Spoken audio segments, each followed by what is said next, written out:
Үзэгч та бүхэнд орой мэнд хүргэж ММА-гийн 20 цагийн цагийн урд мэдээллийн хөтөлбөрөөр эхэлж байна.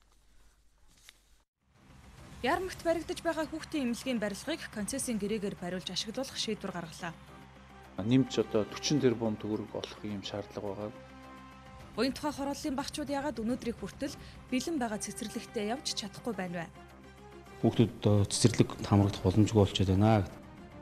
Ойрын 10 жилд дэлхийн зах зээл дээр нүүрсний үнэ өснө. Гэхдээ манай гол худалдан авагч Хятадын төмөрлөгийн үйлдвэрүүд энэ 10 жилд үйлдвэрлэлээ өсгөж чадахгүй гэсэн дүгнэлтийг Дэлхийн банк гаргасан байна.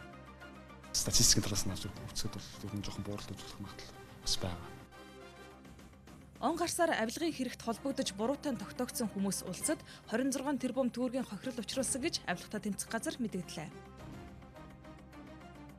Согтуугаар тээврийн хэрэгсэл жолоодвол машин барих эрхийг нь 2-3 жилээр хасах хуулийн төслийг Улсын хурлын хууль зүйн байнгын хорооны хуралдаанаар хэлэлцлээ. Гар утас ашиглах асуудлыг хөдөлгөөний үед нь хориглох нь зүйтэй юм. Тээврийн хэрэгсэл жолоодож явах үедээ гар утсаар ярвал зам тээврийн осол гарах эрсдэл 32%-аар өсдөг. Монгол Улсын сайд инх сайхан олон нийтэд буруу ойлголт төрүүлэхгүй байхыг хүслээ. Үйлдвэрлэлийн ослыг тодорхойлох журмаа илүү наривчлан дахин боловсруулахыг цаг үе шаардаж байна. Үйлдвэрлэлийн ослыг судлан бүртгэх комиссийн дүрмэнд осол оруулан тооцохгүй 4 тохиолдлыг бол нэрлэн заасан байгаа. Эдгээр мэдээллийг өнөөдөр цагийн урд дээр хүлээн авч үзээрэй. Цаг урд хөтөлбөр засгийн газрын шийдлийн цагаас гарсан шийдвэрийн тухай мэдээлэлээр эхэлж байна. Одоогоос 5 жилийн өмнө барилгын ажил нь эхэлсэн Ярмаг дахь 300 ортой төрх эмнэлэг балгас болоод зогсчихсан байгаа. Энэ төрх эмнэлгийн барилгыг концессийн гэрээгээр бариулж яаралтай ашиглалтанд оруулах үүргийг засгийн газрын тэргүүн өнөөдөр холбогдох албаныханд өгсөн байна. Бага өртөг хэлж тендер анх авчгаад дараа нь өндөр үн нэмж тэнгэр татаагаад барилгач биш балгас болгодгийн нэг жишээ нь Яармаг дахь 300 ортой төрх эмнэлгийн барилга гэдгийг ерөнхий сайд хэллээ. Эмнэлэг барих шийдвэр гарсан 2009 онд монголчууд 2.7 саяулаа байхад эхэлсэн энэ барилга 3 саяулаа болцоход байхад каркас хэвээрээ байгаа нь дэндүү хариуцлахгүй байл гэдгийг мөн онцлсан юм а. Тэгээ урд нь бид нар бас төрийн ордны хажууд байдаг баруун талд байдаг энэ эмнэлгийн барилгыг усаас нэгж төгрөг гаргахгүйгээр хувийн хвшлийнхны хөрөнгө оруулалтаар төр хувийн хвшлийн түншлэл маягаар бол ингээд цаашдаа бол үргэлжлүүлээд явах ийм шийдэлд бол хүрч исэн. Тэгэхээр одоо бас энэ маань амжилттай явж байгаа учраас бид нар бас усын төсөв өнөөдөр хүндрэлтэй байгаа тохиолдолд төсвөөс дахиж мөнгө гаргахгүйгээр энэ Ярмагийн зогсчод байгаа хүүхдийн төрхийн барилгыг эмнэлгийн барилгыг нэмж одоо 40 тэрбум төгрөг олох юм шаардлага байгааг үцээж барьж энэ чиглэлээр хөрөнгө оруулалтыг хийгээд явхад тэгэхээр бол энэ асуудлуудыгаа бол бид нар бол өнөөдөр бол шийдэх ийм шаардлагатай болж байна. Шийдлийн цаг уулзалтад оролцсон эрүүл мэнд спортын сайд хөрөнгө оруулалтын газрын дарга төрийн эмчийн хорооны орлогч дарга нарт хувийн хвшлийн чадaltaй хөрөнгө оруулагч олох чиглэлд ажиллахыг ерөнхий сайд үүрэг болголоо. Яармаг дахь ялгсан эрүүл мэндийн төв эмнэлэг ашиглалтанд орсноор нийслэлийн хэмжээнд төрөх болон хүүхдийн эмнэлгийн олон асуудлыг шийдвэрлэх нөхцөл бүрдэнэ гэж үзэж байна. За мөн ботаникийн цэцэрлэгийн хүрээлэнгийн дэргэд шинэ эмнэлэг, сонгон найрхан дүүрэгт жишг эмнэлгийн төсөл, 2 дугаар эмнэлэгт онцлогооны төв, төрийн тусгай албан хаагчдын эмнэлгийг 1 дугаар эмнэлгийн менежментийн баг засварлаж ашиглах, Баян зүрх дүүрэгт 3 дугаар төрөх эмнэлэг шинээр нэгдэх зэргээр нийслэлд шинээр 8 эмнэлэг ашиглалтанд орох боломжтойг мэдээллээ. Яармгийн эмнэлэгтэй адилхан хөрөнгө оруулалт барилгын засварын асуудлыг шийдчихвэл эрүүл мэндийн салбарт томоохон дэвшил гарах дүр зураг байгааг салбарын сайд мөн мэдээж өгсөн юм а. Одоо үзүүлэх мэдээ мөн хүүхдэд зориулсан барилга байгууламжтай холбоотой. Буян тухайн нэг цогцлбор хорооллын дунд баригдсан 2 цэцэрлэг өнгөрсөн оны 5 дугаар сард хүүхдүүдээ хүлээж авахд бэлэн болсон ч өнөөдрийг хүртэл цоочтой хэвээрээ байна. За тус бүрэн 60 хүүхдийн багтаамжтай энэ 2 цэцэрлэгийг төрийн орон сууцны корпорациас барьж нийслэлийн боловсролын газарт хүлээлгэж өгөх гэсэн боловч өнөөдрийг хүртэл хүлээж аваагүй. Тиймээс цэцэрлэгийн үйл ажиллагааг хувийн хвшилд даатгахаар шийдээд байгаа. За чухам юуны учраас энэ хорооллын багчууд улсын цэцэрлэгт хүмүүжиж чадахгүй цэцэрлэгийнх нь барилгыг хувьд шилжүүлэх болсон тухай Батбаяр одоо нар сурвалжилсан юм а. Нийслэлийн хэмжээнд цэцэрлэгийн насны 106 мянган хүүхэд байгаагийн 70 орчим хувь нь цэцэрлэгт хамрагдаж үлдсэн эсгэн цэцэрлэгт явах бололцоог байгаа гэсэн судалгаа байна. Цэцэрлэгийн хүрэлцээ ийм бага байхад 120 хүүхдийн цэцэрлэгийг улсын хөрөнгөөр бариад бэлэн болгочхоод байна. Гэтэл хэн хариуцаж ашиглах нь тодорхойг байгаа асуудлыг манай сурвалжлагч Чимэд лам өнгөрсөн 1-р сарын 19-ны цагийн урт хөтөлбөрөөр асуудал дэвшүүлэн хөндөж байсан юм а. Буян тухай цогцлбор хорооллын дунд 60 хүүхдийн багтаамжтай 2 цэцэрлэг байдаг. Гэтэл улс энийг мөнгөгүй гэсэн шалтгаанаар авахгүй байгаа учраас маш олон эцэг эхчүүд цэцэрлэгийн насны хүүхдүүдэд хараад гэртээ сууж байна. Бидний ард харагдаж байгаа эцэг эхчүүд ч гэсэн завтаадаа энд суугаагүй ямар нэгэн байдлаар хүүхдээ цэцэрлэгт өгч чадахгүй байгаа учраас ийхүү харахаас өөр аргагүй болж байгаагаа учирлаж байсан юм аа. Манай хорооллын дунд 2 цэцэрлэг байдаг гэсэн одоо улсын цэцэрлэг гэж бид нар бол ойлгож байсан. Энэ одоо яг байранд орсны дараа бол энэ улсынх биш хувьд өгөх гэж байгаа хувийн цэцэрлэг болно гэсэн аль 9 сараас аль бар 100-аас хойш тийм байсан. Одоо хүртэл яг цэцэрлэгийн асуудал шийдэгдэг байгаа. Бид нар одоо залуу гэр бүлийн хувьд бол одоо гэртээгээ ойрох энэ дундаа хүүхдэд цэцэрлэгт өгчмөр байна. Одоо би ихэд том хүүхдээ бол хотын төв рүү цэцэрлэгт зөөдөг. Цэцэрлэг байхгүй шүү дээ энэ дотор. Одоо манай хүүхд ингээ 3 настай 2 хүүхдээ би ингээл хараад гэртээ л байж байна. Манай энэ гадаа хамт гаргаж байгаа хүүхдүүд чи ихэвчлэн л өөрсдөө харж байна. Ажил хийж чадахгүй 2 нас хүртсэн хүүхдүүд. Энэ цогцлбор хороолол ер нь иргэдийн асуудлыг шийдсэн тий. Цэцэрлэг эмнэлийг одоо хороод үүргээ бүгдийг шийдсэн байх хэрэгтэй шүү дээ. Одоо өнөөдөр хүртэл одоо цэцэрлэг нь ашиглалтанд ороогүй. Тэгээд энд одоо дандаа хүүхдүүдэд хараад сууж байгаа эхчүүд маш их байна. Ажил төрөлтөө явж чадахгүй. Тэгээд энэ асуудлыг одоо шийдээд энэ цэцэрлэгийг улсад хүлээл гэж өгөөд улс аваад тэгээд ард иргэдийнхаа энд буян тухайгийн одоо ард иргэдийн амьдралыг хүүхдүүдийн асуудлыг шийдэж өгөөч л гэж хүсмээр энэ да. Төрийн орон сууцны корпорац нэг цэцэрлэгийг 610 сая төгрөгөөр худалдаа авах саналыг тавьсан.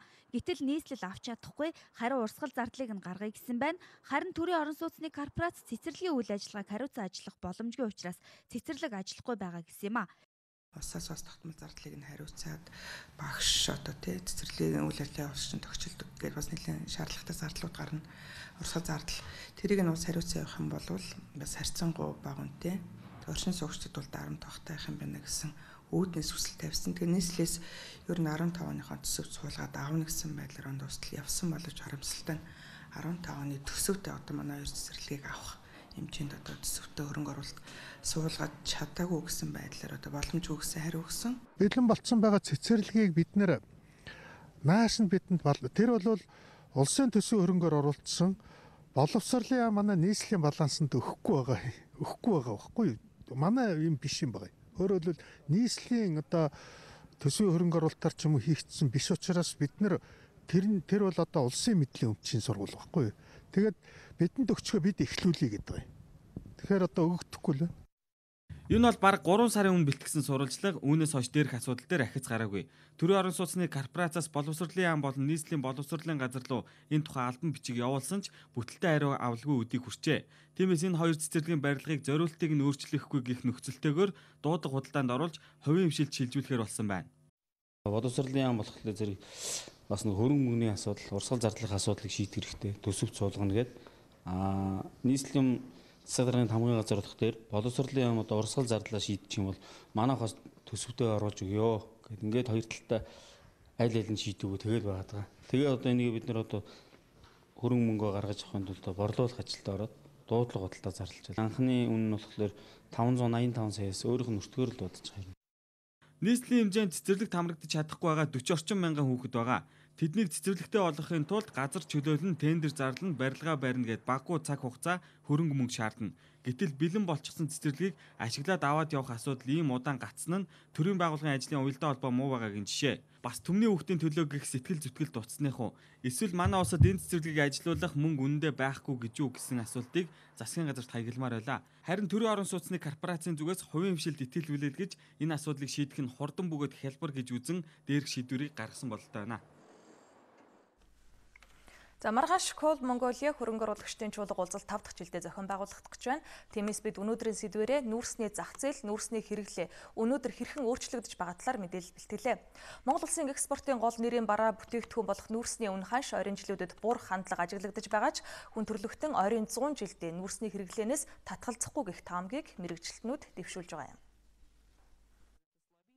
Дэлхийн зах зээл дэх нүүрсний үн ханш Австралийн нүүрсний экспортын үнээр тодорхойлогддог. Өнөөдөр 1 тонн нүүрс дунджаар 75 орчим доллар бол манай улс Хятад улс руу дунджаар 40 орчим доллараар тонн нүүрсээ экспортлж байна. Мэргэжилтний хэлж байгаагаар ойрын жилүүдэд Хятад улсын төмөрлөгийн үйлдвэрүүд зогсонгүй байдалд орох, түүнчлэн дэлхийд даяараа агаарын бохирдолтой тэмцэхэд анхаарлаа хандуулж байгаа зэргээс бүгд найрамд Хятад ард улсад экспортлох нүүрсний үн ханш буурах хандлагатай гэж үзэж байна. Хятад тэдний одоо төмрийн үйлдвэрийнх нь одоо хөгжлөн одоо тий дээд зэгтээ баг ирчээд байна гэж ер нь юу гарчаад байгаа байхгүй одоо одоогийн байдал нь тий яг дээд зэгтээ баг одоо орчлээ. Энэс цаашаа ер нь тий юу болохыг бол бид мэдхгүй. Ерөнхийдөө хөгжил одоо дээд зэгтээ хүрэхээр яадаг вэ гэхээр нэг одоо юу гэдэг статистикийн талаас нь авч үзэхэд бол ер нь жоохон бууралт үзүүлэх магадлал бас байгаа. Харин Дэлхийн банкнаас гаргасан түүхийн эдийн үн ханшийн таамаглалаас үзэхэд нүүрсний үн 2020 он хүртэл тасралтгүй өсөх хандлагатай байгаа юм а. Гэхдээ өнөөдөр манай улс түүхийгээр нүүрсээ борлуулах арга өөрчлөхгүй бол дэлхийн зах зээлийн үнээс багаар үнэлэхээс өөр аргагүй хүрнэ. Нарийн Сухатын нүүрс, 5-7 нүүрс Монголын одоо хоёр том бассейн биш нүүрсний. Эдгээр чинь чанарын хувьд шал өөр үзүүлэлтүүд нь өөр байдаг байхгүй юу? Гэтэл эцсийн хэрэглэгч цаана хэрэгжилж байгаа хаттын өнөд мужийн аж үйлдвэрийн салбарт байдаг юм уу? Япон байдаг юм уу? Өмнө Солонгос байдаг юм. Эцсийн хэрэглэгчийн хэрэгэлдэг нүүрс бол нэг стандарттай. Яг чанарыг тодорхойлчихсон. Тэгэхээр тэрийг бид нэр мэдж тэрүүн тааруулсан нүүрсийг энд гаргах хэрэгтэй болж байна. Угаасаа бид экспортлдог ганцхан улстай. Монгол улсын хувьд 3 дахь зах зээлд нийлүүлнэ гэдэг том мөрөөдөл. Гэтэл ганц улс болох Хятад улс импортлох нүүрсэндээ татвар оногдуулаад зогсохгүй стандарт тогтоожээ. Он гарсаар 60 гаруй машин нүүрс стандартын шаардлага хангаагүй гэж хил дээрээс буцаагдсан байх юм. Энэ бүхнээс үзэхэд бид нүүрсний салбар дахь хөрөнгө оруулагчдад тавих шаардлага хэд өндөр болгож дүүйлгэхгүй. Бас боловсруулах үйлдвэрүүдэд нь ажиллах таатай нөхцөлийг бүрдүүлэхгүй бол хоцрогдох дүр зураг ажиглагдаж байна. Аз болох саяны 5-7 ордыг эдийн засгийн хэрэгэлтэнд оруулах, энийг эрчимжүүлэх, энэ зорилго хүрээнд Монгол Улсын засгийн газраас алсан тендер сонгон шалралт Шинхуа Сумитом 2 орж ирсэн нь бол харин одоо бидний хүлээжсэн бодож ирсэн самаагүй төсөөлж ирснээс илүү үр дүнтэй болсон байхгүй юу? Сумитомо орж ирснээр бол бид 3 дахь зах зээл дээр бүтээгдэхүүнээ гаргана гэсэн мөрөөдөл биелэхэд нэг алхам авч. Шинхуа орж ирснээрээ бид нэр Хятадын нутаг дэвсгэр дээгүүр тээвэрлээд далайн боомтод нүүрсээ хөргөнө гэсэн мөрөөдөл бас нэг алхам ойртож байгаа. Ийм нөхцөл байдал үүсэж байгаа юм л та. Түүнээс өнөөдөр даг Монголын нүүрсийн хөрөнгө оруулалт шинээр хийх төсөл сонирхолтой тэрийг ялах сонирхож байгаа компани алга байна. Одоо бол нүүрс олборлагч компаниудын үн буурч байгаа үе. Монголын хөрөнгийн бирж дээрх үндэсний олборлагч компаниуд болох 5 толгой Багнуур, Шарын гол компаниудын сүүлийн 5 жилийн хувьцааны арилжаанаас үзэхэд 2 жилийн турш үнэ нь буурсан байна. Ажиглагчдын үзэж байгаагаар энэ жилийн Coal Mongolia-гаас хөрөнгө оруулалтын тал дээр өндөр үр дүн хүлээх хэрэггүй, харин уламжлуулсан энэ арга хэмжээ зөвхөн мэргэжилтнүүдийн хувьд ач холбогдол өндрөөж болно гэлээ.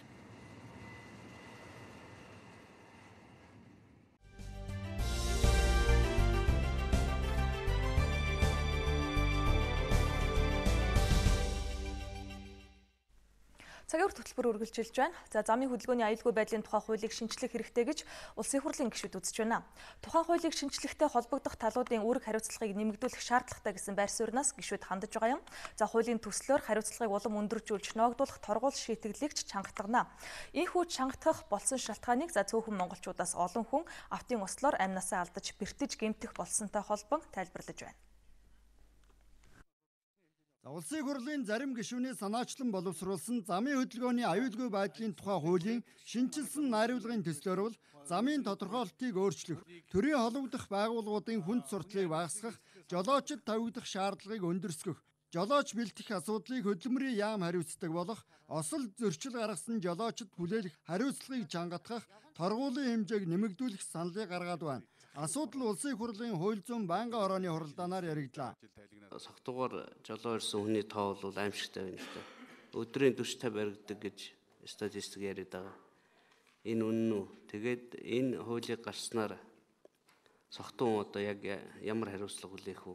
Эхний удаа согтуугаар баригдсан жолооч бол хөдөлмөрийн хөлсний доод хэмжээг 2 дахин нугалсан хэмжээгээр торгуулад эрхээ 2 жилээр хасуул. 2 удаагаа болон түүнээс цааш одоо ингэж баригдах юм бол тэр хүн хөдөлмөрийн хөлсний доод хэмжээг 4 дахин нугалсан хэмжээнд торгуул хүлээгээд дээр нь эрхээ 3 жил хүртэл хугацаагаар асуул. За харин 10 хүртэлх насны хүүхдийг харгалзах хөнгүүгээр замын хөдөлгөөнд оролцуулахгүй байх заалтыг хуульд тусгах саналыг ч гишүүд гаргаад байна. Хууль зүйн байнгын орооны зарим гишүүний хувьд жолооч бэлтгэхдээ хариуцлагатай ханддаг байх хэрэгтэй. бас жолооч хүн соёлтой харилцааны ёс зүйтэй хариуцлагатай байх ёстой гэдгийг сануулж байна. За бас тээврийн хэрэгсэл жолоодож яваа хүн гар утас сэргэлхийг хориглох нь зөв эсэх тухайд ч яригдж байна. Энэ гар утас одоо барьж байгаа хэрэгжилж байгаа хүмүүсийг яах юм бэ? Одоо машин бариад замын хөдөлгөөнд орж байгаа улс орч бүгд гар утастайгаа ноцолж штт. Тэгээд нөгөө Twitter, Facebook зөвхөн одоо хоорондоо утас харилцаа холбоогоор ярих биш. Twitter, Facebook-ыг бол ерөөсөө бүр салахгүй штт. Тэгээ ингэж явах үүнтэй холбоотой одоо судлаа тогтооцсон юм байна уу? Замын хөдөлгөөний аюулгүй байдал нөлөөлж байгаа юм зүйлүүд байна гэсэн. Тэгэхээр гар утастай холбоотой асуудлыг бол яагаад бүрэн хориглох шалтгаан болсон юм бэ гэхээр нөгөө жолоочийн бие болон сэтгэл зүйн онцлогтой холбоотой асуудлыг замын хөдөлгөөний аюулгүй байдлын шинжлэх ухаанаар нэлээд судалж үздэг. Тэгэхээр нөгөө мэдээлэл хүлээж авах чадвар, мэдээлэл боловсруулах чадвар гэдэг олон 8 үзүүлэлт биелд. Тэгэхээр энэтэй холбоотойгоор бид нэр судалж үзээд ерөөсөө гар утас бол замын хөдөлгөөний аюулгүй байдалд хэрэглээ явж байхад бол осолд нөлөөлөх ийм бололцоо бол 32% байд юм байна гэсэн эрдэмтдийн тооцоо байдаг. Тэгэхээр энэтэй холбоотойгоор гар утас ашиглах асуудлыг бол хөдөлгөөний үед нь бол хориглох нь зүйтэй юм аа. За одоогийн хүчин төгөлдөр хуулиар бол тээврийн хэрэгсэл жолоодож яваа хүн гар утас хэрэглэхийг хориглодог. Тухайн хуулийн зохицуултыг хэвээр хадгалах хэрэгтэй гэж салбарын мэргэжилтнүүд тайлбарлаж байгаа юм. Улсын хурал хуулийн төслийн хэлэлцүүлгийг үргэлжлүүлнэ. 5 толгойн ордын үр ашгийг дэвшлүүлж богино хугацаанд эдийн засгийн эргэлтэнд оруулах сонирхол олон нийтийн дунд байгаа. Өчигдөр Улсын хурлын хаврын чуулганы нээлтэн дээр Улсын хурлын дарга 5 толгойн төслийн гэрээг Улсын хурлын чуулганаар хэлэлцэх хэрэгтэй гэсэн байр суурь аль биесээр мэдгдсэн. Тэгвэл өнөөдөр мэдээллийн цахим сүлжээгээр Монгол Улсын сайд 5 толгойн ордын хэлэлцээрийн ажлын хэсгийн ахлагчаар ажиллаж байгаа инх сайхны мэдээлэл олонний анхаарлыг татаж байлаа. Энэ мэдээлэлд 5 толгойн хөрөнгө оруулагчдын гэрээ Улсын хурлаар хэлэлцэгдэж эхлэхээс өмнө ард иргэдийн дунд буруу ойлголт төрүүлж хэлэлцээр зогсох аюултай байгааг Монгол Улсын сайд инх сайхан онцолжээ. Тэрээр энэ сарын 6-ны өдөр нийтлэгдсэн хөрөнгө оруулагчтай хийх гэрээний төслүүд нь хэлэлцээний эхний шатанд буюу өнгөрсөн 1-р сард гэрээнд оролцож талуудын саналыг хэлэлцэхийн тулд нэгтгэж бичлэгт оруулсан техникийн баримт бичиг юм. За энэ баримт бичгийг Улсын хурлд албан ёсоор хүргүүлээгүй. Тиймээс энэхүү баримтыг үндэслэн дүгнэлт хийхгүй байхыг Улсын хурал болоод засгийн газрын гишүүдээс хүссэн байна. Энэ хүсэлтийг яагаад гаргах болсон тухай инх сайхан сайд тодруулахдаа 5 толгой төслийг амжилттай хэрэгжүүлэх нь Монгол Улсын эрх ашигт нийцнэ. Хөрөнгө оруулалтын гэрээний төслүүд нь Монгол Улсад хүчин төгөлдөр үйлчилж байгаа хууль тогтоомжийн хүрээнд бэлтгэгдсэн, харин цахимаар урьдчилж хийсэн албан бус баримт бичгийн заалтуудыг хэсэгчлэн ташаа тайлбарлаж байгаа нь нийгэмд буруу ойлголт төрүүлж болзошгүй байна. Хөрөнгө оруулалтын гэрээний талаарх нийгмийн буруу ойлголт, хөрөнгө оруулагчийн итгэлийг алдах, хилэлцээ бүрэмсэн зогсох, улмаар төсөл амжилтгүй болох хүртэл сөрөг нөлөө үзүүлж болзошгүй тул та бүхэн ажлын хэсгийн албан ёсны бодит мэдээлэлтэй харьцаж ажиллахыг хүсэж байна гэсэн байна. Дараагийн мэдээ хүргэе. Авилгатай тэмцэх газраас өнөөдөр хэвлэлийн бах хурал зарлалаа. За сүүлийн үед олон нийтийн анхааралд байгаа авилгын хэрэгтэй холбоотой мэдээлэл болон албан тушаалаа ургуулan ашиглаж байгаа төрийн албан хаагчдын талаар сэтгүүлчдэд мэдээлэл өгсөн юм. За 2015 оны эхний 3 сард авилгатай тэмцэх газар 101 хэрэгт мөрдөн байцаалтай ажиллагаа явуулсан байна. Үүнээс олон нийтийн анхааралд байгаа томоохон хэрэгүүдийн талаар мэдээллээ. Та бүхний сайн мэдж байгаагаар бол нүүрс хөтөлбөрийг хэрэгжүүлэхтэй холбоотой ганц бүх нарт холбогдох хэрэг байгаа. Эрүүл мэндийн яамны төрийн нарийн бичгийн дарга асан төмөд нэврэлтэй холбоотой. За мөн худалдаа авах ажиллагааны газрын дарга инх чаргалыг за мөн эрүүгийн тусгай ангийн 263 цааснаар эрүүг эргүүлсэн шалгаж байгаа. Монгол Ардын улсад намын дарга инх хоёртой холбоотой асуудлаар цагдаагийн байгууллагаас шалгаж ирсэн хэрэг нь манайд шилжиж ирсэн байгаа. За мөн Эрдэнэс 5 толгой компани захирал асан Батсуурт холбогдох хэргийг шалгаж байгаа. Яллах дүгнэлт үйлдвэрлэхээр 17 хэргийг прокурорт шилжүүлснээ мэдээлж байна. Сүхбаатар дүүргийн эрүүл мэндийн төв, цагдаагийн ерхий газар, гайлын ерхий газар, иргэний хариалал шилжилт хөдөлгөөний газар, төрийн эмчийн хороо зэрэг байгууллагад албан тушаалын гэмтрэг бүртгэгдсэн байна. Ерөн төрийн албан агчдын дунд албан тушаалаа уруулан ашиглах хэрэг хамгийн түгээмэл байгааг хэлж байна. Удирдах албан тушаалтнууд ялангуяа өөртөө шагнал урамшуул олгох асуудлаар тушаал шийдвэр гаргасан ийм зөрчлүүд нэлээд илэрч байна. За нийслэлийн сонгон архин дүүргийн эрүүл мэндийн газрын дарга нийтлийн дарга Хажидмаа. За Надах дүүргийн нийгмийн халамж үйлчлэгийн хилцээний дарга Чинбат нарын хүмүүс сахилгын шийдвэр хуулийн дагуу сахилгын шийдвэр хүлээсэн байгаа. За мөн орон нутгийн төсвөөр үйлдвэрлэсэн цэвэр усны шошго дээр өөрийн чийд зураг хэвлүүлж намын сурчилгаа хийсэн Говьалтай аймгийн засаг дарга Амгалан Баатар нь авилгын эсрэг хууль тогтоомжийг зөрчсөн гэж үзэн сануулга өгсөн байна. Баянгол дүүргийн иргэдийн төлөөлөгчдийн хурал дүүргийн 50 жилээ зориулж хандив авах журам гаргасан хууль зөрчсөн үйлдэл тул шийдвэрийг хүчингүй болгожээ. За авилгаас урьдчилан сэргийлэх үйл ажиллагааны үнэлгээгээр Монгол банк, үндэсний статистикийн хороо, гадаад хэргийн яам, эрүүл мэндийн спортын яам, сангийн яам, мэдээлэл технологи шуудан харилцаа холбооны газар, мал эмнэлэг үржлийн газар, налаах дүүрэг тус хангалтгүй үнэлгээ авсан байна. Дараагийн мэдээг сэтгүүлч Чимт лам бэлтгэлээ. Он гарснаас хойш 3 сарын хугацаанд үйлдвэрийн ослоос болж 7 хүн амнасаа алдсан байна. Мэргэжлийн хяналтын ерөнхий газарт хөдөлмөрийн аюулгүй байдлыг зөвчсөн 13 осол бүртгэгдснээс 9 нь үйлдвэрийн осол байсан байна. 2015 оны 1 сарын 23-нд Сонгон найрхан дүүрэгт байрладаг Бампус компанид үйлдвэрийн осол гарч 1 хүн амиа алджээ. Ноос орох машин шинээр суйрлуулахаар ажиллаж байсан ажилчин тоног төхөөрөмжийн завсар толгоогоо хавчуулан даруулсан байна. Энэ бол ганц л баримт. Жилд 300 орчим үйлдвэрийн осол гарч олон хүн амнаас эрүүл мэндээр хохирдог. Осол гарах гол шалтгаан нь хөдөлмөрийн аюулгүй байдлыг хангаагүй, тусгай хувцас хэрэглэл өмсөөгүй, мэргэжлийн бус ажилчин авдаг зэрэг олон хүчин зүйлээс үүдэлтэй байдаг байна. Сэтэр Пампулс гэдэг компанид 20 дугаар хороон дээр шинээр тоног төхөөрөмж оруулж угсралтын үйл ажиллагаа явуулж ирсэн. Угсралтын үйл ажиллагааны явцад бол иргэн одоо барбанд бол ноос угаах барбанд бол толгоо авчиж насарсан байгаа. Гэтэл оруулж ирж байгаа тоног төхөөрөмжийн стандарт дээрээс нь тэнд бол авах дүгнэлтийн асуудал, дээрээс нь ажлын байрныхын тодорхойлолтын асуудал бол өнөөдөр зарчмын үед бол хуулийн дагуу байх шаардлагатай байж байгаа. Үйлдвэрийн осол дүртэж амнаас эрүүл мэндээр хохирсон иргэдэд тухайн хариуцагч компанид буцалтгүй тусламж олгоно гэж хуулиар заасан байдаг. Тодруулбал 30 хүртэл хуваар хөдөлмөрийн чадвараа алдсан тохиолдолд 5 сарын, 31-ээс 50% хүртэл алдсан бол 7 сарын, 51-ээс 70% бол 18 сарын, амнасаа алдсан бол 36 сарын цалинтай тэнцэх мөнгөн тусламж үзүүлдэг байна. Нөхөн төлбөрийг бол ажил олгогч олгоно. Нэг үе түүнээс дээш удаа хэдэн удаа олгох нь бол тухайн байгууллагын дотоод журмаар зохицуулагдсан байна. Зөвхөн нэг удаагийн нөхөн төлбөр олгоод ингээд орхиод байх биш. Байнгын эмчлийн сувлах, нөхөн сэргийх замаар эргээд өөртөө чадвараатай тохирсон хөдөлмөрөө эрхлэх, амьдралаа ивэн үргэлжлүүлж явах боломжийг олох. Хууль эрх зүйн залд тодорхойгүй байгаагаас зарим ажилчид хохирдог байна. Тухайлбал ажлын талбайдаа биш өмнө нь хэрэгэлсэн арх цусны шинжилгээгээр гарахтал үйлдвэрийн осол биш гэж үзэх тохиолдол гардаг. Мөн цехийн дарга эсвэл хэн нэгэн удирдах ажилтан энэ ажлыг хамжиж хийх үүрэг өгсөн нөхцөлд ажилчин эсэргүүцэх боломжгүй. Гэтэл шууд ажил олгогч үүрэг даалгавар өгөөгүй нөхцөлд бас л ажилтны буруу болдог байна. Саяны энэ хоёр тохиолдлыг бол нэлээд дэлгэрэнгүй оруулах ойлгомжтой байдлаар томьёолох шаардлагатай. Үйлдвэрийн осол гарахад компани буруутай үйл ажиллагаа 40%, харин ажилтны зан үйлийн буруу хэвшил 20%-ийг эзэлдэг. Тиймээс хууль эрх зүйн орчныг тодорхой болгож хаана хүлээх хариуцлагыг нэмэгдүүлэх нь чухал байна. Байдал энэ хэвээр үргэлжлүүл 3 сая хүн амтай манай улсад том хүндрэл дагуулна гэдгийг мэргэжлийн байгууллагаас сануулж байлаа. Казиногийн хуулийн төслийг өнөөдөр хэлэлцэх байсан ч хойшлолоо. Улсын хурлын гишүүн уянга ерөнхий сайд асан баяртай холбоотой мэдээлэлээр хэвлэлийн бахварал хийлээ. Улаан байшингийн тухай мэдээллийг голомцог оргийнхан авсан байна. Нийслэлийн Монгол Ардын ном хотын хамгийн тулгамдсан 7 асуудал дээр шийдэх гарц тодорхойлж хамтран ажиллана. Хотын үйл ажиллагаа маань ер нь урсгалаараа явагдсан. Цахим мэдээллийн аюулгүй байдлыг хангах тал дээр манад хууль эрх зүйн орчин хангалтгүй байна. Тухайн улсад хандах хандлагыг хязгаарлаж байгаа. Энэ хавар 330 мянган га талбайд тариалалт хийн. Улаанбаатарын үн шууд дансанд орно гэсэн мөнгө.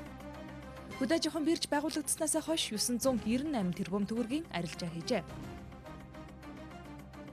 Баян хонгорын залуус хаврын малт төлөлтийн үеэр хөдөөгийн малчдад туслан илгээлтийн эздээр ажиллахаар боллоо. Мал маань төлөлөө дундаа ороод явж байна. Эдгээр мэдээллийг үзэгч та бүхэн цагийн урдын дараагийн хэсгээр хүлээн аваарай. За төрөөс барилгын компаниудад хөнгөлөлтөө зээл олгосон иргэдэд мөн 8% хүүтэй урт хугацаатай ипотекийн зээл олгох замаар барилгын салбарыг эрэлт нийлүүлэлт аль талаас нь дэмжиж байна. Энэ нь тухайн салбарын өсөлтийг өндөр хувьд хүргэснээс гадна эдийн засагт эерэг нөлөө үзүүлсэн гэж мэргэжилтнүүд болоод эдийн засагчид тайлбарлаж байгаа юм. Ипотекийн зээл 2012 оны 6 сараас хэрэгжиж эхэлсэн 3 дахь жилдээ олгогдоод явж байна. Энэ зээл шин зээлдэгчид хамрагдсанаас гадна өмнө нь арилжааны банкнаас өндөр хүүтэй зээл авсан иргэд шилжин орсон. Энэ нь хуримтлалыг дэмжсэн бодлого. Жишээ нь иргэн доржийн өрхөн орлого сая төгрөг гэж тооцъё. Доржийнх ипотекийн зээлд хамрагдахаас өмнө сая төгрөгөө өдөр тутмын хэрэглээнийхээ зардал зарцуулаад дуусчихдаг байсан бол орон сууцны зээлд хамрагдсанаар орлогынхоо тодорхой хэмжээг зээлийн иргэн төлөлтөнд өгөөд үлдсэн орлогоо хэмнэлттэй зарцуулж сурна гэсэн үг юм а. Ард иргэд маань эгэн хөтөлбөрийн ачаар бол бүгд өөрсдийнхөө хуримтлалтай болно. Мөн дээрээс нь одоо орлогоо маш юм сахилга баттайгаар одоо зарцуулдаг юм болох юм аа. Тэгэхээр яг энийгээ дагаад одоо лангуу руу гарч байгаа энэ төгрөг одоо энэ бүгд айгуу тийм багасаад инфляцид бас эрг нөлөөтэй. Одоогоор ипотекийн зээлд хамрагдсан хүмүүсийн тоо 68 мянгад хүрсэн байгаа. Энэ зээлийн дундаж хугацаа нь 16 жил байна. Барилгын салбарыг эрэлт болон нийлүүлэлт талаас нь дэмжсэн энэ бодлогыг эдийн засагчид иргэдийн амьдралд ч эдийн засгийн нөхцөл байдалд ч эерэг үр дүн авчирсан оновчтой бодлого гэж дүгнэж байна. Яг барилгын компаниуд хөнгөлөлтөө зээл олох иргэдэд болохоор хөнгөлөлтөө 8% хүүтэй зээл авах боломжийг бол олгосон. Үүний ачаар өнгөрсөн онд бол барилгын салбарын өсөлтөө бол нэлээд өндөр бол гарч ирсэн. Хойшлогдож байсан орон сууцны хэрэглээгээ шууд хангаж чадж байгаа юм. Тэгэхээр орон сууцныг авсныхаа төлөөд байгаа мөнгийг Монгол банкныхан бол ерөнхийдөө хуримтлал, нийгмийн хуримтлал үүсэж байна гэж ярьж байгаа. Тэгэхээр үл хөдлөх хөрөнгийн салбарт иргэдийн баялаг бол тэр хэмжээгээр нэмэгдээд байна гэсэн үг. Орон сууцны нийлүүлэлт хангалтгүй байхад ипотекийн зээлийг гаргасан нь барилгын үнийн өсөлтийг бий болгосон гэж зарим эдийн засагчид шүүмжилж байсан. Тэгвэл сүүлийн жилүүдэд нийлүүлэлт талыг нь дэмжсэн бодлого хэрэгжснээр барилгын үн тогтворцсон.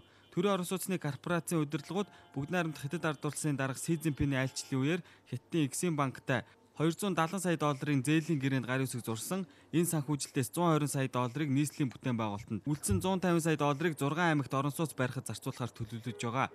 Барилгын нийлүүлэлтэнд том орон зай эзлэх энэ санхүүжилт хизээ орж ирэх тухай бид тодруулсан юм а. Бид бүх материалаа бүрдүүлээ Хятадын талд хандсан байгаа. Одоо удахгүй би барилга хотоолтын яамны сайттай Экзим банктай Хятадын удирдлагын төвчний хүмүүстэй уулзах айлчлалаар явна. Тэгээд асуудал маань ерөнхийдөө зэгцлээ шийдэгдэж болов. Энэ маань бол энэ 7 дугаар хорооллын гэр хорооллыг дахин төлөвлөх том бүтээн байгуулалтанд энэ мөнгө маань орно. Эрэлт нийлүүлэлт талаас нь зэрэг дэмжсэн энэ бодлого нь нэг салбарыг дэмжих зорилготой биш. Үүний цаана улсын мөнгөний бодлогоч давхар явж байгаа. Энэ нь зорилтод бүлэг чиглэсэн хоримтлыг нэмэгдүүлэх, цаагаараа инфляцийг бууруулах төрийн бодлого гэдгийг эдийн засагчид болон албаны хүмүүс хэлж байсан юм а. За энэ жилийн хувьд нийслэлд 10 гаруй газарт зам гүүрийн бүтээн байгуулалтын ажил өрнөлийн байна. Өнгөрсөн жил Улаанбаатар хотын баруун тэнхилгийн замын засвар шинжилэл гол ажил хийгдсэн бол энэ жил зүүн тэнхилгийн замыг хөгжүүлэхээр төлөвлөж байна. Замын бүтээн байгуулалтын асуудлаар өнөөдөр холбогдох байгууллагын уулзсан юм а. Энэ жилийн автозамын бүтээн байгуулалтын гол бүс нутагт цуслан орчмын болон гэр хорооллын газрууд орж байна. Нийслэлийн төсвөөр 4 концессийн гэрээгээр 6 он дамжсан 4 бүтээн байгуулалтын ажил байгаа юм байна. Энэ дундаас хотын захын замын ажилд гол хөрөнгийг зарцуулахаар төлөвлөжээ. 5 сар 6 сар 2-д бол үндсэндээ бол энэ Шарга мартын замын хөдөлгөөн явуудаг хэсгээр нь 70 суурийн ажлыг хийчихээ. Газар доогоор хоолойны ажлыг хийчихээ. За тэгээд суур асфальт төвчлөлтөд тавьчих. За 2 дахь ажил бол гачууртын чиглэлийн зам байж байгаа. За мөн ялгаа авахгүй суурьшлийн бүстэй хуучин зам. Өнөөдрийн уулзалтанд автозам гүүрийн бүтээн байгуулалт зураг төсвийн чиглэлээр ажилладаг 200 гаруй компанийн төлөөлөл ирсэн. Тэд өнгөрсөн онд хийж хэрэгжүүлсэн ажлаа тайлагнахаас гадна тулгарч байгаа асуудлаа хуваалцаж шийдэх гарцыг хайлаа.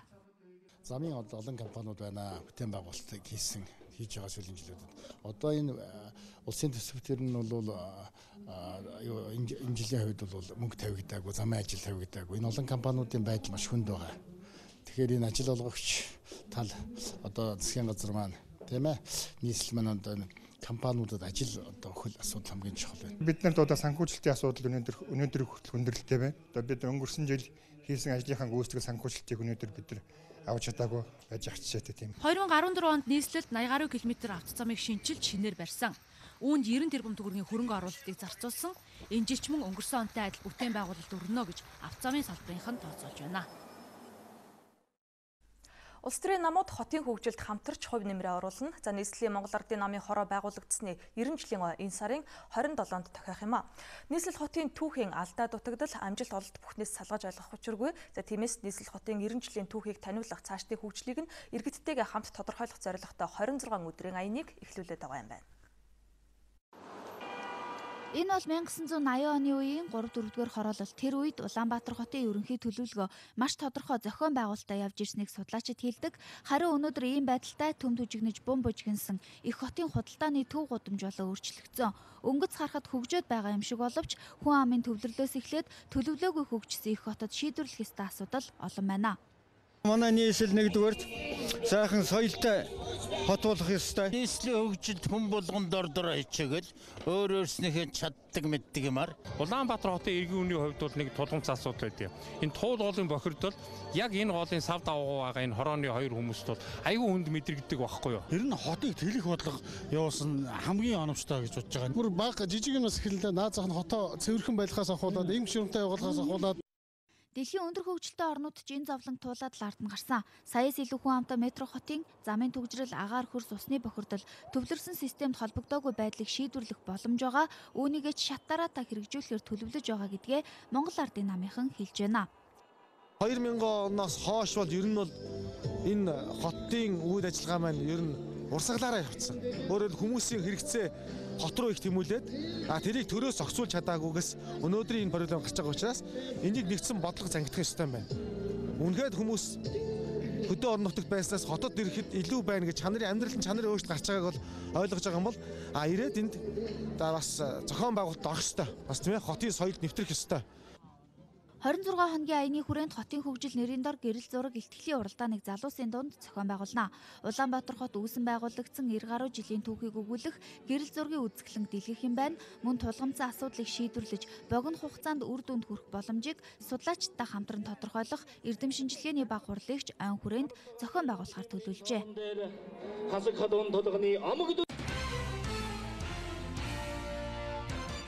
Монгол Улсын ерөнхий сайд Асан Баяр Америк нэгдсэн улсад 12 сая долларын үнэлгээ бүхий 7 ширхэг орон сууц эзэмшдэг тухай мэдээллийг холбогдох их сурвалжаас ирүүлсэн гэж Улсын хурлын гишүүн Уянга мэдгдлээ. Тухайн асуудлыг хуулийн байгууллагын анхааралтай авч шалгах шаардлагатай гэж эрхэм гишүүн үзэж байгаа юм байна. Улсын хурлын хууль зүйн байнгын хорооны хуралдаанаар казиногийн тухай, казино байгуулах, ажилуулахыг хориглох тухай хуулийг хүчингүй болсонд тооцох тухай хуулийн төсөл хэлэлцээд гишүүдийн 78.6% саналаар энэхүү хуулийн төслийг улсын хурлаар хэлэлцэхээр боллоо. Засгийн газраас өргөн мэдүүлсэн энэхүү хуулийн төсөлд олон улсын жишгт нийцсэн 2 казино байгуулахаар заасан хаана байгуулахыг нь засгийн газар тогтооно. Казино байгуулах тусгай зөвшөөрөл хүсэгч нь 35 тэрбум төгрөгийн татвар төлнө. За хугацаа нь 10 жил байхаар хуулийн төсөлд тусгажээ. Монгол Улсын засгийн газар Азийн хөгжлийн банктай эдийн засгийн тэргүүлэх 3 чиглэл болох хөдөө аж ахуй, барилга, зам тээврийн салбарт хамтран ажиллах гэрээ байгууллаа. Төслийн хүрээнд Азийн хөгжлийн банкнаас 25 сая Америк долларын хөнгөлөлтөө зээл олгоно. Төслийн гол санхүүжилтийг боловсролын салбарыг хөгжүүлэх ажилгүйдлийг бууруулж, боловсон хүчнийг чадварчуулахад зарцуулах юм байна. Хадгаламж зээлийн хоршоодын хохирогчид нөхөн олгороо бүрэн барагдуулахыг шаардаж, хууль зүйн яамны гадаа өнөөдөр цуглалаа. Хохирол барагдуулах хуулийг өнгөрсөн оны 4-р сард баталсан ч хохирсон иргэд нөхөн олгороо бүрэн авч чадаагүй. Нийтдээ 1654 хохирогчийн 280 сая төгрөгийг олгожээ. Харин үлдсэн 6000 гаруй хохирогч бүтэн жилийн турш хууль зүйн яам болоод шүүхийн шийдвэр гүйцэтгэх ерөнхий газарт хандаж өргөдөл гомдол илгээж байгаа юм байна. Ерөнхий боловсролын сургууль төгсөгчид ихтэй сургуульд элсэх шалгалт өгөхөд 2 сар гаруй хугацаа үлдлээ. Эсэлтийн шалгалт ирэх 6 дугаар сарын 18-аас эхлэхээр хуваар гарсан. Тодорхойлбол 6 дугаар сарын 18-нд түүх, хим, англи хэл 20-нд, газар зүй, математик, биологи, монгол хэл 21-нд, физик, нийгмийн тухай мэдлэг, орос хэлний шалгалт тус тус өгнө. Урьдчилсан байдлаар 40 гаруй мянган төгсөгч эсэлтийн шалгалт өгнө гэсэн тооцоог салбарын яам гаргаад байна.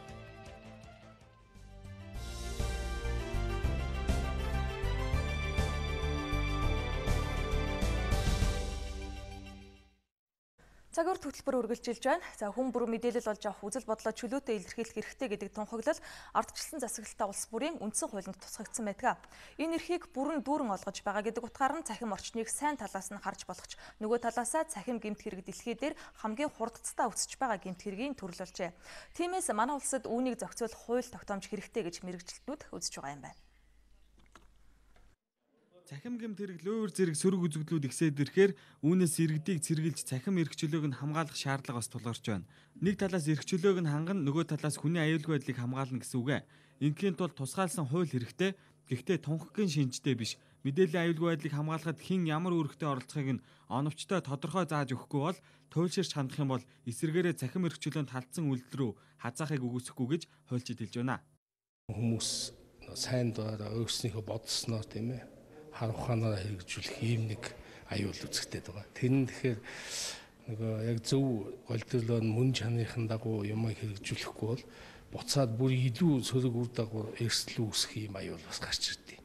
Тийм л байдлаар одоо эрх зүйн төвшөнд бол ингэж хамгаалах шаардлага байж байгаа. Тэгээд яг дагалдаад олон хууль гарна л та. Харилцаа холбооны зохицуулах хорооноос Монгол Улсын зохиогчийн эрхийн хууль, садар самуунтай тэмцэх тухай хууль болон бусад холбогдох хуулийг зөрчсөн цахим хуудсуудын үйл ажиллагааг хязгаарладаг. Өнөөдрийн байдлаар 200 гаруй сайт Монгол орноос хандах эрхээ хязгаарлуулсан байна. Энэ нь холбогдох хуулийн заалтыг үндэслэн улсын байцаагчийн гаргасан актын дагуу авдаг арга хэмжээ. Монголоос хандах эрхээ асуусан сайтуудыг blacklist цэгийн цахим хуудасаар нийтэд зарладаг болжээ. Улсын байцаагч юм уу? Тийм үү? Эсвэл тухайн байгууллагын аль биесний шийдвэр маад ирдэг. За ийм вебсайтууд нь тийм үү? Доторх ийм контентууд нь Монгол улсын ийм хуулийг зөрчсөн, баримтаар нотлогдсон тул тийм үү? Энэ одоо Монгол улсаас энэ сайд руу хандах эрхийг хязгаарлаж өгнө үү? Гэхдээ энэ зүгээр хаагаад оршдог гэсэн асуудал биш. Тухайн вебсайт ч юм уу үйлчлэг эрхлэгч нь холбогдох зөрчлөө адилгасан тохиолдолд буцаагаад тэрийг хандах эрхийг нээж өгч байгаа. Монголоос хандах эрхээ асуусан 200 сайтын 170 нь оюуны өмчийн зөрчилтэй, үлдсэн эсгийн садар самуунтай тэмцэх болон эрүүгийн хуулийг зөрчсөн байдаг юм байна. Вебсайтын сэтгэгдэл бичих хэсэгт бусдын нэр төр алдар хүндэд халдсан асуудалтай холбоотой гомдол байнга ирдэг. Мөн олон нийтийн сүлжээнд гарч байгаа хууль зөрчсөн үйлдэл зохицуулалт байхгүй гэх зэргээс харахад мэдээллийн аюулгүй байдлын тухай хууль зайлшгүй хэрэгтэй болоод байгааг салбарынхан сануулж байна. Мэдээллийн аюулгүй байдлыг хангана гэдэг нь цахим өргөжлөлийг хангахад бас нэг томоохон алхам болно гэж хуульчид болон мэдээллийн технологийн мэргэжилтнүүд хэлж байна. За энэ баасан гаригаас хөдөө аж ахуйн биржээр Улаанбуудаа арилжаалах анхны туршилт хийж эхлэх юм а. Ингэснээр жил бүр маргаан дагуулдаг Улаанбуудын үнийн асуудалд төр оролцохгүй байх боломж бүрдэн за мөн чанаргүй олон тонн буудаа хурааж авдаг асуудлыг ч цэгцлэх нэг гарц болох юм гэж салбарынхан харж байна. Энэ жил 300 мянган га талбайд буудаа тариалж 465 мянган тонныг хураан авахар төлөвлөд байна. Өнгөрсөн жил мөн л ийм хэмжээний газарт тариалалт хийж ариун ургац авсан ч борлуулалт мөн үйлдвэрүүд өнөөдрийг хүртэл худалдаа авсан буудаа үнэ төлж чадаагүй байна. Тэгвэл энэ жилээс хөдөө аж ахуйн биржээр буудааг арилжаалж эхэлснээр дээрх асуудал ахин гарахгүй гэж салбарынхан тооцоолж байна. Хэрвээ биржээр улаан буудаг, хүнсний улаан буудааг арилж исэн тохиолдолд арилжааны хилцэл хийгдлээ. Тэгээд одоо 10 буюу 14 хоногийн дотор улаан буудааг одоо арилжсан, худалдаж авсан гурилын үйлдвэрүүд нь татан авалт хийнгүүт за худалдагч талд буюу тариаланчдад улаан буудааны үн шууд одоо дансанд нь орно гэсэн үг мөнгө.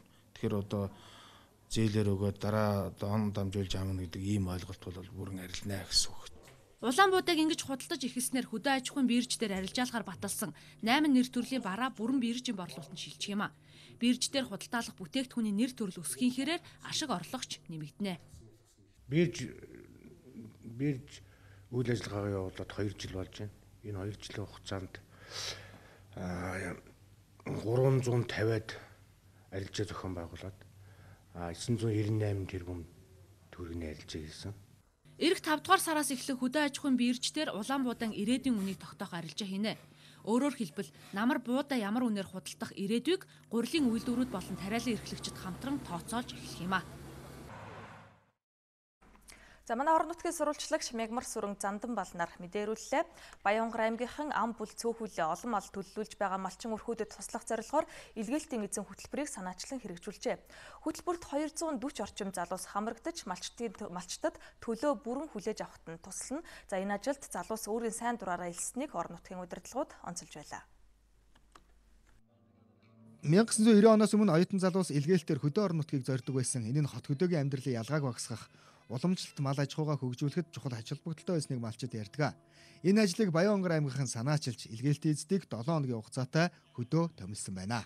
Шинэ зууны илгээлтийн эзэн 2015 аяныг Баянгар аймаг дахь Монголын залуучуудын холбоо аймгийн засаг даргын тамгын газартай хамтран зохион байгуулжээ. Энэ хөтөлбөрт хуваараа хөдөлмөр эрхэлдэг, төр ажилгүй байгаа залуучууд хамрагдсанаас гадна төрийн албанд ажилладаг албаагчдад хамрагдсан байна. Илгээлтийн эзнэр ирээд одоо 4 дахь хоногоо хонж байна. За энэ чирхэд бол сэтгэл маш өндөр сайхан байна. Би Жаргалант сумын 1-р агийн малчин Амар баяр гэдэг хүнийд ирсэн. Тэгээд эднийх болохоор залуу гэр бүл ам бүл гуруулаа. Ирээд 3 онжин.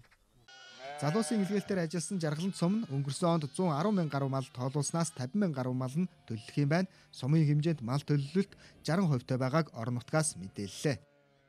За өнөөдрийн байдлаар бол нэг 16 мянга гаруй бог мал төлөлөөд байна. Бод мал бол одоо дөнгөж эхэлж байна. Аян амжилттай болсон учраас эх жил мөн зохион байгуулахаар төлөвлөж байна.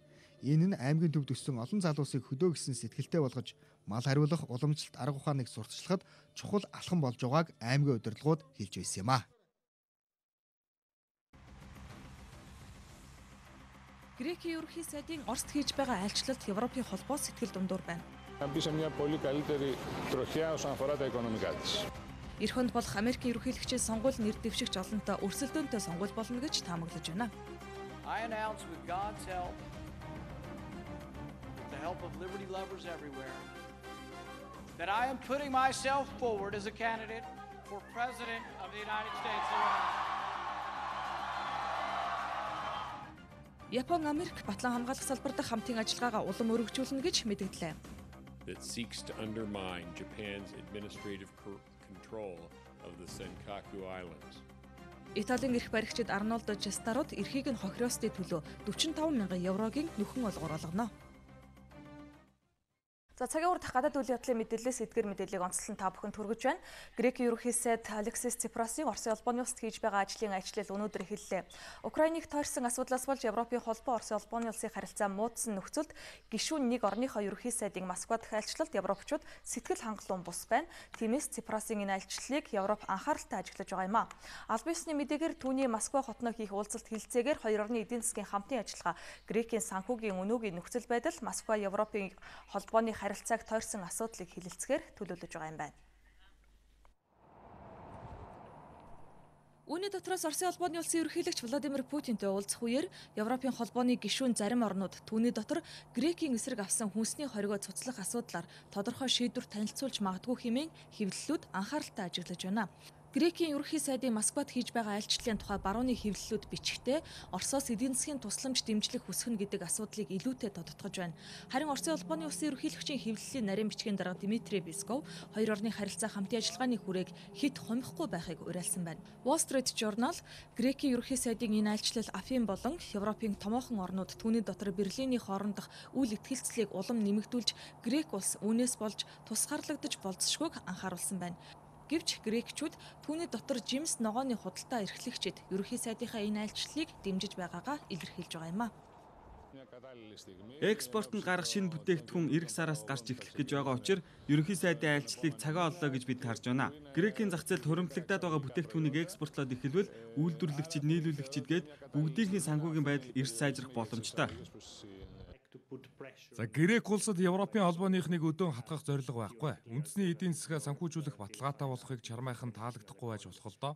Гэхдээ Европын холбооны гишүүн улс орон бүрд дөрмийнхээ хүрээнд Оросын холбооны улстай харилцаагаа хөгжүүлэх хэрэгтэй гэж бодож байна. Оросын холбооны улсын засгийн газар зарим орнуудын эсрэг авсан хүнсний хоригоо цуцлах асуудлыг хилцэж байгаа тухай Оросын хөдөө аж ахуйн сайд Николай Федоров хэвлэлийнхэнд мэдээлсэн юм.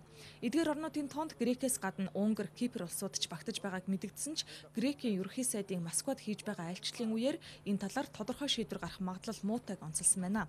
Өнгөрсөн 3 дугаар сарын 1-нд Грек Европын холбоонд хандаж жүрж усан үзэм нэмбэгний экспортод тавьсан хоригоо цуцлах хүсэлт гаргасан. Өнгөрсөн оны 8 дугаар сарын 7-нд Оросын холбооны улс махан бүтээгдэхүүн, жимс ногоо, далайн бүтээгдэхүүн болоод хөлдөөсөн загас, сүүн бүтээгдэхүүнийг Европын холбооны орнууд Австрали, Канада, Норвеги, за Америкийн нэгдсэн улсаас нийлүүлэхийг хориглосон.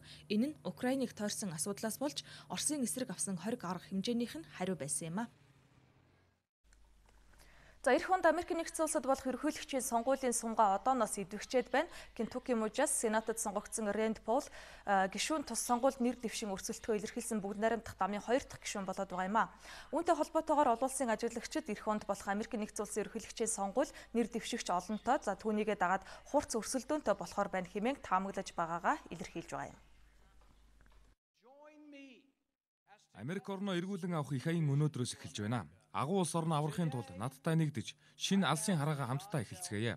Би бурхны тусламжтайгаар энэ дэлхийн эрхчлөөнд хайртай хүмүүсийн дэмжлэгтэйгээр Америк нэгдсэн улсын ерөнхийлөгчийн сонгуул нэр дэвшгээ зарлаж байна.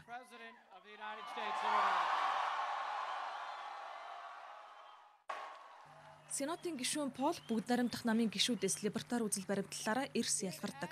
Нисгэгчгүй онгоц ашиглахыг Куб, Ираны эсрэг хориг арга хэмжээ авсныг эрс эсэргүүцэгч түүнийг намынхан нөхдөж нэг их дэмжиж байдаггүй.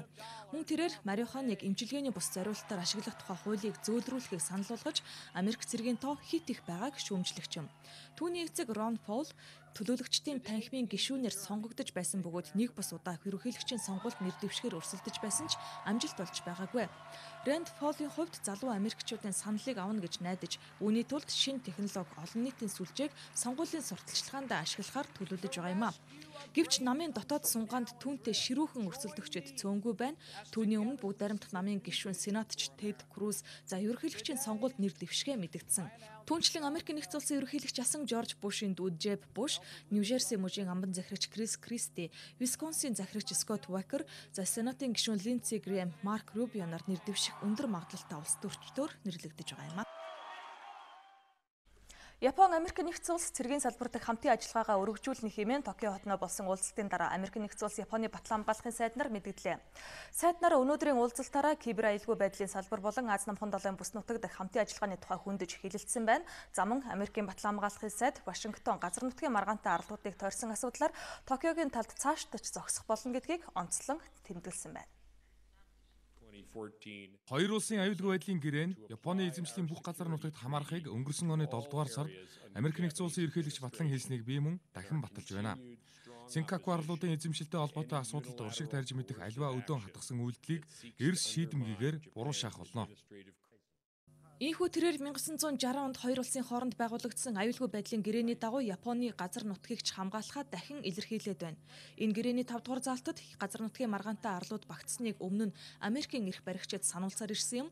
Энэ нь өөр бусад орон түрэмгийлсэн тохиолдолд Америкийн нэгдсэн улс дээрх гэрээнийхээ дагуу цэргийн хүч хэрэглэх эрхтэй гэсэн үг ээ. Үүний зэрэгцээ хоёр улсын батлан хамгаалахын сайд Америкийн Футема цэргийн баазыг нүүлгэн шилжүүлэхтэй холбоотой асуудлыг хөндөж хэлэлцсэн байна. Энэ тухай Японы батлан хамгаалахын сайд хэвлэлийн бахурал дээр товч мэдэгдэл хийсэн юм а. Кемп Ишва баазад дахин төвлөрүүлэн байрлуулах нь Футема цэргийн баазыг шилжүүлэхтэй холбоотой асуудлаарх цорын ганц зөв тогтвортой шийдвэр болж чадсныг бид баталцгаалаа. Хоёр улсын батлан хамгаалахын сайд нарын уулзалт эх 27-нд Вашингтонд Японы ерөнхий сайдын айлчлалын өмнө болж байгаагаараа онцлогтойг орон нутгийн ажиглагчид тэмдэглэж байна. Энэхүү айлчлалын үеэр Вашингтон, Токио батлан хамгаалах салбар дахь хамтын ажиллагааныхаа шинэ чиглэл хандлагыг эцэслэн батлахаар төлөвлөж байгаа юм а.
За эрхэм үзэгч та бүхэнд бид цагийн урд хөтөлбөрийн ээлж дугаараа хүргэлээ. Анхаарлаа хандуулсанд баярлалаа.